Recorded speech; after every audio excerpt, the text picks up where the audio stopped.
अभी मेरी of camera आपसे बात हुई थी तो आपने बताया कि मोस्टली लोग आते हैं आपके पास रिलेशनशिप की प्रॉब्लम को लेके, ठीक है। तो इससे समझा जा सकता है कि जो रिलेशनशिप की प्रॉब्लम है ये बहुत ज़्यादा चल रही है ना। तो मैं जानना चाहता हूँ कि हाउ टू मेंटेन रिलेशनशिप, कैसे उसको मेंटेन करके रखा जा सकता है। गर्लफ्रेंड बॉयफ्रेंड वाला ही रिलेशनशिप की बात नहीं कर रहा हूँ मैं, मम्मी पापा या माँ बाप का रिलेशन हो या बहन भाई का रिश्ता हो, तो उन सभी रिश्तों को कैसे मेंटेन करके रखा जा सकता है, कैसे उन लोगों को मोटिवेट करते हो जो आपके पास आते हैं। आपको मैं बताऊं रिलेशनशिप में प्रॉब्लम आती क्यों है। पहले हम ये जानते हैं रिलेशनशिप में प्रॉब्लम आने का सबसे पहले जो मेन रीज़न है वो है फेथ नहीं होती है, और दूसरी होती है मिसअंडरस्टैंडिंग। और मिसअंडरस्टैंडिंग क्रिएट कैसे होती है, वो होती है मिसकम्युनिकेशन। 21 सेंचुरी में लोगों के पास गैजेट्स आ गए हैं, एक दूसरे से बात करने टाइम ही नहीं है। बाबू सोना व्हाट्सएप पे होती है, लेकिन फेस टू फेस अपने पेरेंट्स से हम लोग बात नहीं करते, क्यों? टाइम ही नहीं है, ठीक है। तो कहीं ना कहीं जो मेन जो रीज़न है वो है हमारी कम्युनिकेशन। जब हम किसी भी इंसान से हमारी प्रॉपर कम्युनिकेशन होगी तो वो मिसअंडरस्टैंडिंग नहीं होगी। अब एक एग्जांपल मैं बताऊं आपको, लाइक कि आपने देखा होगा कि एक हस्बैंड वाइफ के बीच में भी ना प्रॉब्लम्स होती है। क्यों होती है? क्योंकि वो सुबह से लेकर शाम तक जॉब करते हैं, जॉब करने आधे थकान एंड ना उसका सो जाते हैं। एटलीस्ट मैं ये नहीं कहता कि आप करो, लेकिन अपने लाइफ पार्टनर को थोड़ा सा टाइम दो, उनको भी समझो। एंड एक्चुअली मैं हाउस वाइफ को भी कहता हूँ कि अपने पार्टनर को भी समझो आप।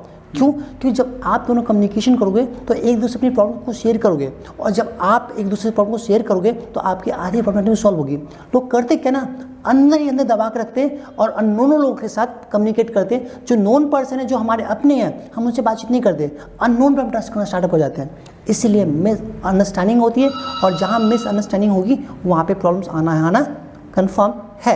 अच्छा रवि जी, जैसे रिलेशनशिप पे बात चली रही है तो मैं एक चीज़ और आपसे जानना चाहूँगा कि आप उस पर क्या सोचते हो। जैसे कि मोस्टली लड़ाई रहती है कपल्स के बीच, जो भी न्यू कमर्स कपल हैं या पार्टनर्स हैं, तो उनमें क्या लड़ाई होती है मोस्टली कि कैरियर और रिलेशनशिप को लेके, क्योंकि दोनों को मेंटेन करके चलना होता है नॉर्मली। लेकिन अगर ज़्यादा महत्व देना हो तो किस चीज़ को दिया जाना चाहिए वैसे? देखिए, अगर मैं बातचीत करूँ कैरियर और रिलेशनशिप रिगार्डिंग, तो बहुत आर इम्पॉर्टेंट। जैसे हमारे दोनों हाथ इंपॉर्टेंट होती है, वैसे कैरियर एंड रिलेशन इंपॉर्टेंट होती है। लोग गलती क्या करते हैं, जो हमारी युवा पीढ़ी है, युवा पीढ़ी की गलती क्या है, युवा पीढ़ी क्या करते हैं, अपने कैरियर पर ध्यान कम देते हैं, रिलेशनशिप पर ज़्यादा देते हैं, ठीक है। और एक समय के बाद क्या होता है कि आप जब जॉब में जाते हो तो आप अपने कैरियर पर ध्यान ज़्यादा देते हो, रिलेशनशिप पर कम देते हो। अब इसी चक्कर में क्या होता है कि हमारी बैलेंसिंग कभी होती नहीं है, और जब बैलेंसिंग होगी नहीं तो हमारे रिलेशनशिप में प्रॉब्लम आना स्टार्टअप हो जाती है।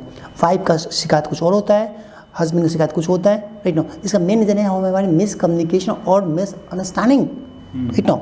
सो अगर आपको बैलेंस करके चलनी है तो दोनों को बैलेंस चलो। मैं ये नहीं कहता हूँ कि आप जॉब मत करो, अपने कैरियर पर फोकस नहीं करो। अगर आप 10 घंटे, ठीक है, आप अपने कैरियर को दे रहे हो तो एटलीस्ट 2 घंटे ना अपने रिलेशनशिप को दीजिए। क्यों दीजिए? अगर आप रिलेशनशिप को आप टाइम दोगे तो कहीं ना आपका रिलेशनशिप मेंटेन रहेगा। अदरवाइज क्या होगा कि आज आप कैरियर बोल के चिल्ला लो, 10 साल आप काम कर कैरियर बना लो, टेक टाइम तक 10 साल के अंदर क्या होगा कि आपका रिलेशनशिप स्पॉइल हो जाएगी। एंड जब आपका कैरियर बन जाएगी ना, फिर आप सोचोगे रिलेशनशिप को इंप्रूव करते हैं, और रिलेशनशिप को इंप्रूव करने के चक्कर फिर से क्या होगा, आपका कैरियर स्पॉइल। सबसे बेस्ट क्या है, दोनों को बैलेंस करके चलो। Like left hand and right hand, दोनों आपको साथ में लेकर चलना है। अब जब लेकर चलोगे ना तभी आपकी लाइफ में हैप्पीनेस रहेगी। और लोग यही नहीं करते, इसीलिए प्रॉब्लम्स आती है।